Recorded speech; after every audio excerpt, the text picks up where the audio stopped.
ప్రకృతి ఎప్పుడు ఎలా మారుతుందో ఊహించవచ్చేమో కానీ దాని ప్రభావాన్ని మాత్రం తగ్గించడం సాధ్యం కాదు. తాజాగా వచ్చిన మిచంగ్ తుఫాన్, దీనికి ముందు వచ్చిన చాలా తుఫాన్లు ఇదే నిరూపించాయి. ప్రస్తుతం మిచంగ్ తుఫాన్ తాకిడికి తమిళనాడు అల్లకల్లోలం కాగా ఆంధ్రప్రదేశ్, ఒడిశా రాష్ట్రాలు భయంతో వణికిపోతున్నాయి. ముఖ్యంగా పంట పొలాలు నాశనమయ్యి రైతులకు గుండె కోత మిగిల్చింది ఈ తుఫాన్. అసలు తుఫాన్లు ఎందుకొస్తాయి? ఆస్తి నష్టంతో పాటు ఒక్కోసారి భారీగా ప్రాణ నష్టం కూడా కలిగించే ఇలాంటి తుఫానుల్లో రకాలేంటి? వాటి ప్రభావం ఎలా ఉంటుంది? భవిష్యత్తులో మనం ఎదుర్కోబోతున్న తుఫాన్లు ఏమైనా ఉన్నాయా?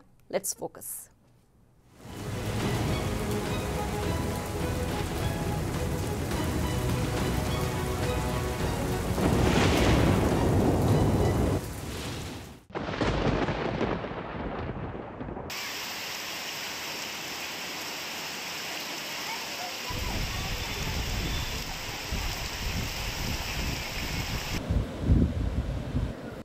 వర్షాకాలం వచ్చిందంటే పిల్లల నుంచి పెద్దల వరకు అందరిలోనూ ఆనందం ఉంటుంది.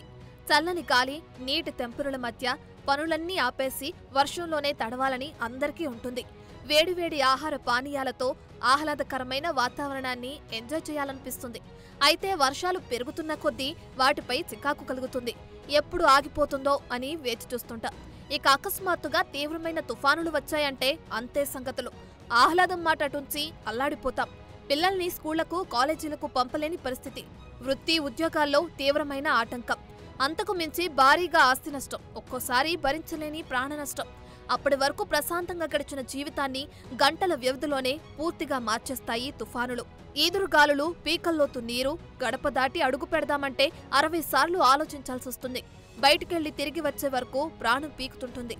ఇక గ్రామీణ ప్రాంతాల్లో తుఫాను ప్రభావం మరింత బాధను మిగుల్చుతుంది. ఏడాదంతా చెమటోడ్చి పండించిన పంటంతా కళ్ల ముందే నాశనమైపోతుంది. ఎడతెరిపి లేకుండా పడే వర్షంలో పంటలు నిండా మునిగి రైతును నిలువునా ముంచేస్తుంది తుఫాను. తోపుడు బండి వ్యాపారులు, రెక్కాడితే గాని డొక్కాడని రోజువారీ కూలీలు, మురికివాడల్లో తలదాచుకునే కుటుంబాలు, ఇలా చెప్పుకుంటూ పోతే తుఫాను తాకిడికి చిగురుటాకులా వణికిపోయే జీవితాలు ఎన్నో. భారీ నుంచి అతి భారీ వర్షాలు, తుఫాను సంకేతాలు ఎంతో మంది గుండెల్లో గుబులు పుట్టిస్తాయి. అలాంటి తుఫానే ఇప్పుడొచ్చిన మిచంగ్ తుఫాను కూడా.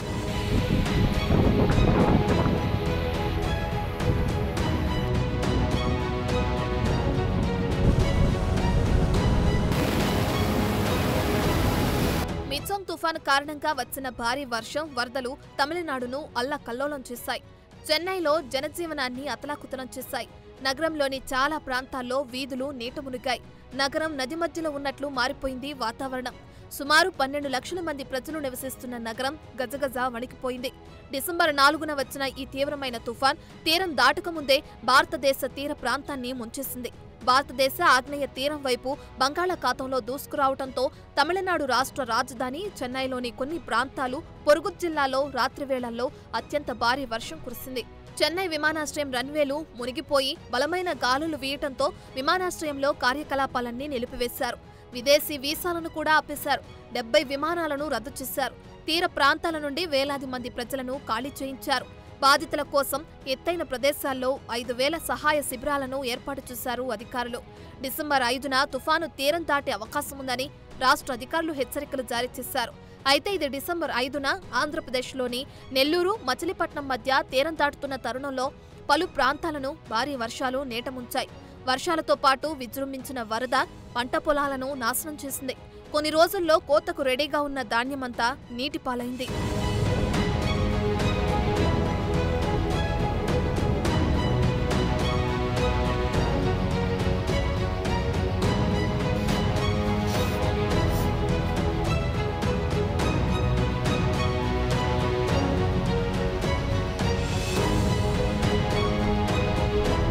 తుఫాను కారణంగా కోస్తాంధ్రతో పాటు ఉమ్మడి చిత్తూరు జిల్లాలో భారీ వర్షాలు కుదిపేశాయి. పలు ప్రాంతాల్లో గంటకు 90 నుంచి 110 కిలోమీటర్ల వేగంతో ఈదురుగాలులు వీశాయి. కాగా తీరానికి అత్యంత దగ్గరగా తుఫాను కదులుతోందని మంగళవారం వాతావరణ శాఖ తెలిపింది. కొంత భాగం సముద్రంలో, మరికొంత భూమిపై ఉన్నట్లు వెల్లడించింది. మంగళవారం ఉదయానికి 7 కిలోమీటర్ల వేగంతో ఉత్తర దిశగా తుఫాను కదులుతున్నట్లు తెలిపింది. మిచాంగ్ ఎఫెక్టుతో కోస్తాంధ్ర జిల్లాల్లో ఎడతెరిపిలేని వర్షం కురిసింది. శ్రీకాకుళం, విజయనగరం, విశాఖపట్నం, కాకినాడ, రాజమహేంద్రవరం, భీమవరం, ఏలూరు, విజయవాడ, మచిలీపట్నం, గుంటూరు, ఒంగోలు, నెల్లూరు, తిరుపతి తదితర ప్రాంతాల్లో భారీ వర్షం కురిసింది. విజయవాడ నగరంతో పాటు ఉమ్మడి గుంటూరు జిల్లా, కృష్ణా జిల్లా, దివిసీమ ప్రాంతాల్లో సోమవారం రాత్రి నుంచి వర్షం పడుతోంది. నాకాయలంక మండలంలో లోతట్టు ప్రాంతాలు జలమయమయ్యాయి. తుఫాను ప్రభావంతో వీస్తున్న గాలుల తీవ్రతకు కొన్ని చోట్ల చెట్లు విరిగిపడ్డాయి. భారీ వర్షాలతో పంట పొలాల్లోకి వరద నీరు చేరింది. దీంతో పంటలు తీవ్రంగా దెబ్బతిన్నాయి. ఈదురుగాలులకు వేలాది ఎకరాల్లో వరి, ఇతర పంటలకు నష్టం కలిగింది. పలు చోట్ల ధాన్యం బస్తాలు తడిసిపోయాయి.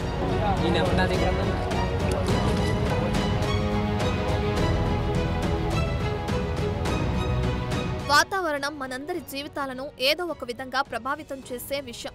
ఇది భూగ్రహం అంతటా నీటి పంపిణీని నియంత్రించే వ్యవస్థలో భాగం. నాగరికత మొదలైనప్పటి నుంచి ఇప్పటి వరకు ఈ తుఫాను ఎలా ప్రవర్తిస్తుందో అర్థం చేసుకోవటానికి, అంచనా వేయటానికి ప్రయత్నిస్తూనే ఉన్నారు. ఈ అత్యాధునిక యుగంలో ఈ అంచనాలు కొంత మెరుగుపడినప్పటికీ విపరీతమైన వాతావరణ సంఘటనలు వినాశనాన్ని కలిగిస్తూనే ఉన్నాయి. తుఫాను వస్తున్నట్లు మనకు తెలిసినప్పటికీ అది కలిగించే నష్టం మాత్రం అర్థం కావట్లేదు. ఇక వాతావరణ మార్పులతో ఈ సంఘటనలు చాలా ఘోరంగా మారుతున్నాయి. భారతదేశంలో తరచుగా వస్తున్న తుఫానులే ఈ మార్పుకు ఉదాహరణగా నిలుస్తున్నాయి. నిజానికి బంగాళాఖాతంలోని వెచ్చని జలాలు గత కొన్ని సంవత్సరాలుగా అనేక ప్రాణాంతక తుఫానులను సృష్టించాయి. ఈ తుఫానులు భారతదేశం, బంగ్లాదేశ్ రెండింటిలోనూ భారీ విధ్వంసానికి కారణమయ్యాయి. 1999లో ఒడిశాలోకి వచ్చిన సూపర్ సైక్లోన్ సుమారు 10,000 మందిని చంపింది. 2019లో ఫోని తుఫాన్ కనీసం 89 మంది ప్రాణాలను బలికొంది. తీర ప్రాంత రాష్ట్రమైన ఒడిశాలో లక్షల మందిని నిర్వాసితులను చేసింది. 2020లో అంఫాన్ తుఫాన్ తాకిడికి భారతదేశంలో కనీసం 80 మంది మరణించారు. వేలాది మంది నిరాశ్రయులయ్యారు. బంగాళాఖాతంలో ఏర్పడే ఈ తుఫానులు ఇలా తరచుగా రావటం, వాటి తీవ్రతకు గల కారణం గ్లోబల్ వార్మింగ్ అని శాస్త్రవేత్తలు చెబుతున్నారు.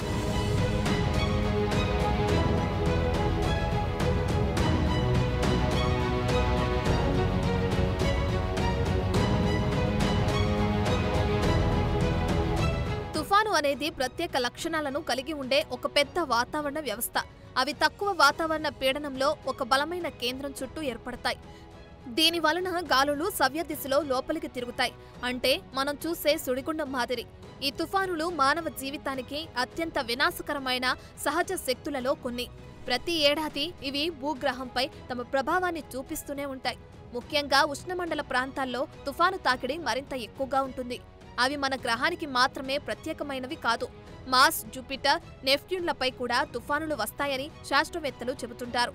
ఇక తుఫానులను ఉష్ణమండల తుఫానులు అంటే సైక్లోన్లు, హరికేన్లు, టైఫూన్లుగా విభజించి చూడొచ్చు. ఇక ఈ మూడింటి మధ్య తేడా ఏంటంటే ఒక విధంగా అవన్నీ ఒకటే, కానీ అవి ఏర్పడే ప్రాంతాలు మాత్రం వేరు. భారతీయ, దక్షిణ పసిఫిక్ మహాసముద్రాలపై ఏర్పడేవి సైక్లోన్లు. ఉత్తర అట్లాంటిక్, ఈశాన్య పసిఫిక్ మీదుగా ఏర్పడేవి హరికేన్లు. వాయువ్య పసిఫిక్ మీదుగా టైఫూన్లు ఏర్పడతాయి. ఇవి మాత్రమే కాక వివిధ రకాల తుఫాన్లు కూడా ఉన్నాయి.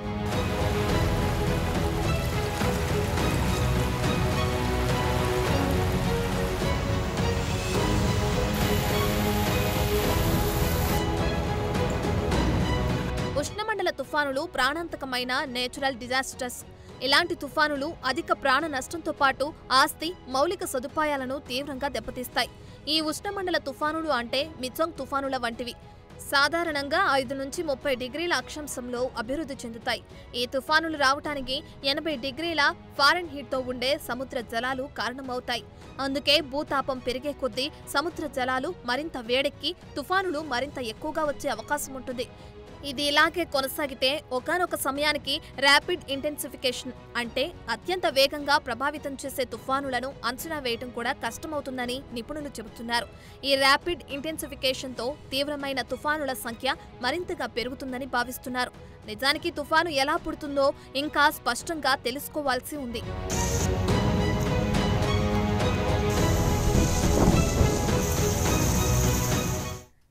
సైన్స్కి అర్థం కాని అంశాలు చాలానే ఉన్నాయని అనుకుంటూ ఉంటాం.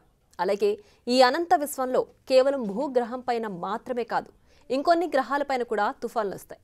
అయితే భూమిపైన ఉన్న సముద్రంలో ఏర్పడే ఈ తుఫాన్లు ఎలా ఏర్పడతాయో, ఎప్పుడొస్తాయో అంచనా వేస్తున్నాం. కానీ నిజానికి తుఫాను కంటికి కనిపించే వరకు దాని గురించి చెప్పలేమని నిపుణులు అంటున్నారు.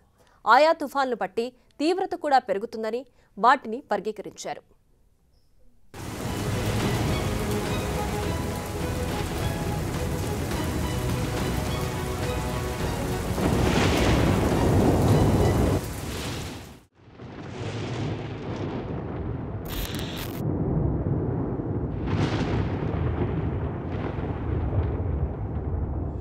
తుఫానును ఎలా ఏర్పడుతుందో శాస్త్రీయంగా చెప్పగలం, కానీ తుఫాను ఎప్పుడు పుడుతుందో మాత్రం కనుక్కోవటం కాస్త కష్టమే.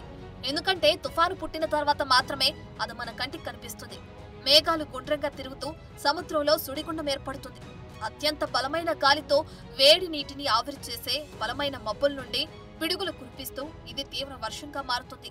తుఫానులు ఉరుములను సృష్టించే బలమైన అప్ డ్రాఫ్ట్లు, డౌన్ డ్రాఫ్ట్ల వల్ల ఏర్పడతాయి. బలమైన ఉరుము ఒక అల్పపీడన కేంద్రం చుట్టూ తిరగటం ప్రారంభించిన తర్వాత అది తుఫానుగా మారుతుంది.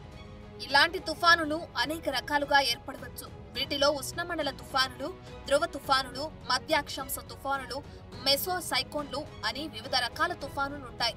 తుఫాను పుట్టిన తర్వాత మాత్రమే దాని తీవ్రత ఎటు నుంచి ఎటు ప్రయాణిస్తుంది అనే వివరాలు చెప్పడం ఇప్పటి వరకు సాధ్యమైంది. ప్రపంచవ్యాప్తంగా ఇవే అంశాలు ఇప్పటికీ కొనసాగుతున్నాయి. ఇక భారతదేశం కూడా తుఫాను అంచనాలో అద్భుతమైన పురోగతిని సాధించింది. అందుకే రక్షణ ప్రణాళికలు, ఇతర ప్రమాద నివారణ చర్యలను రూపొందిస్తూ తుఫాను సంబంధిత మరణాలు భారతదేశంలో గణనీయంగా తగ్గుతున్నట్లు నిపుణులు చెబుతున్నారు.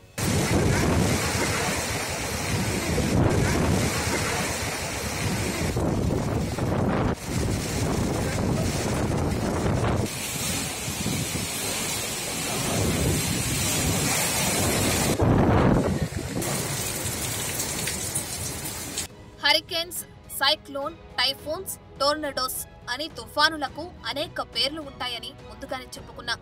ఉష్ణమండల తుఫానులకు సంబంధించిన రూల్స్ గందరగోళంగా ఉంటాయి. ఎందుకంటే ప్రపంచంలోని అనేక ప్రాంతాల్లో ప్రజలు ఈ ప్రమాదకరమైన తుఫానులకు రకరకాల పేర్లు పెట్టారు. ఉత్తర అట్లాంటిక్, కరేబియన్తో పాటు ఈశాన్య పసిఫిక్ లో వాటిని హరికేన్ అని పిలుస్తారు. మరోవైపు ప్రజలు వాటిని హిందూ మహాసముద్రం, దక్షిణ పసిఫిక్ లో ఉష్ణమండల తుఫానులు అంటారు. ఇదే తుఫానును వాయువ్య పసిఫిక్ లో టైఫూన్లు అని పిలుస్తారు. ఇవి మొత్తం ప్రపంచంలో అత్యంత చురుకైన ఉష్ణమండల తుఫాను బేసిన్. అలా కాకుండా ఒక రకంగా ఇవి చిన్నవిగా, స్థానికంగా ఉండే సుడిగాలుల్లా ఉంటాయి. ఈ తుఫానులు అధిక గాలి వేగాన్ని ఉత్పత్తి చేస్తాయి. వాటిని స్పష్టంగా తుఫానులు అని పిలవలేం, ఎందుకంటే అవి ఒకదానికొకటి పూర్తిగా వేరుగా ఉంటాయి. ఇక మరో రకం తుఫానులు మెసో సైక్లోన్స్, అంటే టోర్నాడో ఫ్యాక్టరీలు అని పిలుస్తారు. మెసో సైక్లోన్లు బలమైన టోర్నడోల్లో ఒక రకం. ఇవి ప్రాథమికంగా ఉష్ణ ప్రసరణ తుఫానులో ఉండే గాలితో సుడిగుండంలా ఏర్పడతాయి. ప్రతి సంవత్సరం ప్రపంచంలో వేలాది మెసో సైక్లోన్లు వస్తుంటాయి. వాటిలో దాదాపు సగం సుడిగాలిగా మారతాయి. ఇవి భారతదేశంలో అరుదుగానే కనిపిస్తుంటాయి. ఇక్కడ వచ్చే తుఫానులు ఎక్కువగా సైక్లోన్లే.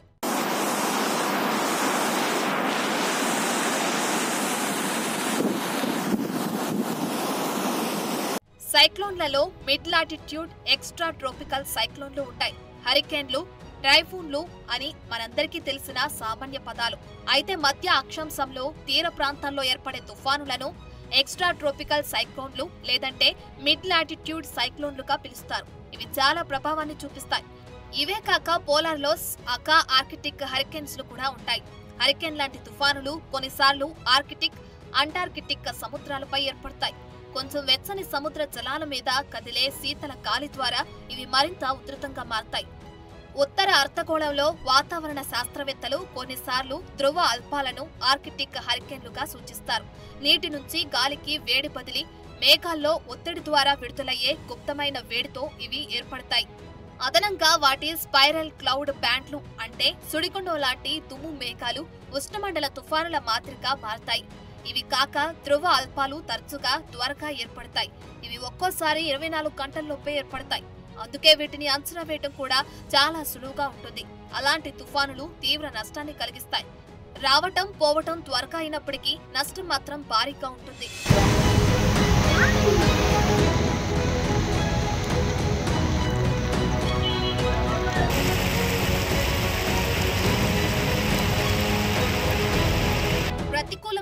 సముద్ర పరిస్థితుల వల్ల డిసెంబర్లో ఉత్తర హిందూ మహాసముద్రం మీదుగా ఏర్పడే తుఫానులు సాధారణంగా విధ్వంసకర తీవ్రత కలిగి ఉండవు. అధిక తీవ్రత తుఫానులు అధిక వేగంతో కమ్మేయటం, భారీ వర్షాన్ని తీసుకురావటం ఈ సంవత్సరంలో ముఖ్యంగా ఈ సమయంలో రావటం చాలా అరుదు. అందుకే మిచంగ్ వంటి తుఫానులు రావటం సాధారణంగా పరిగణించకూడదని నిపుణులు అభిప్రాయం. మిచంగ్ ఆంధ్రప్రదేశ్ తీరం దాటే వరకు ఉష్ణమండల తుఫానుగా అంటే 62 కిలోమీటర్ల నుంచి 87 కిలోమీటర్ల వేగంతో గాలులు వీస్తుంటాయని ఐఎండీ ప్రాథమికంగా అంచనా వేసింది. అయితే ఆదివారం పరిస్థితులను గమనించిన ఐఎండీ దానికి తీవ్రమైన తుఫానుగా వెల్లడించింది. అంటే గాలుల వేగం గంటకు 88 కిలోమీటర్ల నుంచి 166 కిలోమీటర్ల తీవ్రతకు అప్గ్రేడ్ చేసిందన్నమాట.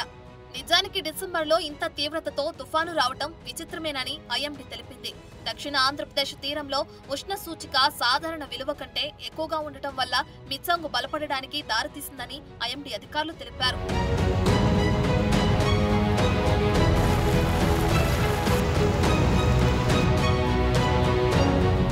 సాధారణంగా ఉష్ణమండల తుఫానులు సముద్ర వేడి ఇతర కారణాల వల్ల తీవ్రంగా మారతాయి. 26 డిగ్రీల సెల్సియస్ లేదా అంతకంటే ఎక్కువ మహాసముద్ర ఉష్ణోగ్రతలు 50 మీటర్లు 100 మీటర్ల మధ్య లోతులో ఉంటాయి. ఇవి సైక్లోజెనసిస్ కు అనుకూలంగా ఉంటాయి. సముద్రంలో ఉన్నప్పుడు వెచ్చని మహాసముద్రాలు తుఫాన్ తీవ్రతకు దోహదం చేస్తాయి. ట్రాపికల్ సైక్లోన్ హీట్ పొటెన్షియల్ అని పిలిచే ఓషనోగ్రాఫిక్ కొలతలు తుఫాను పుట్టుక తీవ్రతను తెలియజేస్తాయి. నిజానికి తుఫానును తీవ్రతరం చేసే ప్రక్రియ చాలా సంక్లిష్టమైనది. సరిహద్దు ఉపరితలం పక్కనే ఉన్న ద్రవపొర, గాలి దిశలో మార్పులు, దూరం, వేగంతో సహా వివిధ వాతావరణ పరిస్థితుల కలయికతో కూడా తుఫాను ప్రభావం ఆధారపడి ఉంటుంది. ఇక వాతావరణ శాస్త్రపరంగా ఉత్తర హిందూ మహాసముద్ర పరివాహక ప్రాంతంలో అంటే బంగాళాఖాతం, అరేబియా సముద్రంలో ప్రతి సంవత్సరం సుమారు 5 తుఫానులు అభివృద్ధి చెందుతాయి. వీటిలో సగటున 4 తుఫానులు బంగాళాఖాతంపై, 1 అరేబియా సముద్రం మీదుగా ఏర్పడతాయి. అయినప్పటికీ అరేబియా సముద్రపు తుఫానులు తరచుగా అధిక తీవ్రతను చేరుకుంటాయి. భారీ నష్టాన్ని కలిగించే సామర్థ్యం వీటికి ఉంటుంది. ఇక ఉత్తర హిందూ మహాసముద్ర పరివాహక ప్రాంతంలోని రుతుపవనాల ముందు అంటే ఏప్రిల్, జూన్, రుతుపవనాల అనంతరం అంటే అక్టోబర్, డిసెంబర్ నెలల్లో తుఫానులు రావటానికి అవకాశం ఉంది.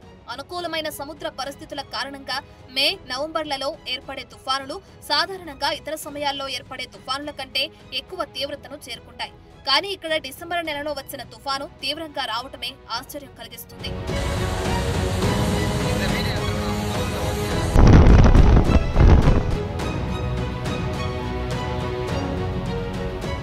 గాలుల బలాన్ని బట్టి తుఫానుల తీవ్రతను వర్గీకరిస్తారు. ఇందులో 5 వర్గాలుంటాయి. ప్రతి వర్గం తుఫానుల గాలి వేగం, ఎంత నష్టం వాటిల్ల చేస్తుంది అనే దానిపై ఆధారపడి ఉంటుంది. వాతావరణ శాఖ ప్రకారం మొదటి వర్గం తుఫానులో గాలి వేగం గంటకు 74 మైళ్ల నుంచి 95 MPH వరకు ఉంటుంది. ఈ తుఫానులో నష్టం తక్కువ. ఇందులో ఉపరితలం పైన 4 నుండి 5 అడుగుల ఉప్పెన వస్తుంది. ఇక రెండో వర్గం తుఫానులో గాలి వేగం 96 నుంచి 110 MPH ఉంటుంది. కాస్త నష్టం జరుగుతుంది. ఉపరితలంపై 6 నుంచి 8 అడుగుల ఉప్పెన కనిపిస్తుంది. మూడవ వర్గంలో గాలి వేగం 111 నుంచి 130 MPH వరకు ఉంటుంది. నష్టం విస్తృతంగా ఉంటుంది. ఉపరితలంపై 9 నుండి 12 అడుగుల సర్చ్ తెలుస్తుంది. నాలుగవ రకం తుఫానులో గాలి వేగం 131 నుంచి 155 MPH ఉంటుంది. ఇందులో నష్టం విపరీతంగా ఉంటుంది. ఉపరితలం పైన 13 నుంచి 18 అడుగుల ఉప్పెన ప్రభావం ఉంటుంది. చివరిగా 5వ రకం తుఫానులో గాలి వేగం గంటకు 155 మైళ్ల కంటే ఎక్కువగా ఉంటుంది. ఇది ఒక విపత్తు అనే చెప్పాలి. 19 అడుగులకు పైగా ఉప్పెన కనిపిస్తుంది. దీన్ని బట్టి ఇప్పుడు వచ్చిన మిచంగ్ 2వ రకం తుఫానుగా అనుకోవచ్చు. కానీ డిసెంబర్ నెలలో ఇలాంటి తుఫాన్ రావటమే కాస్త ఆందోళన కలిగిస్తున్న అంశం.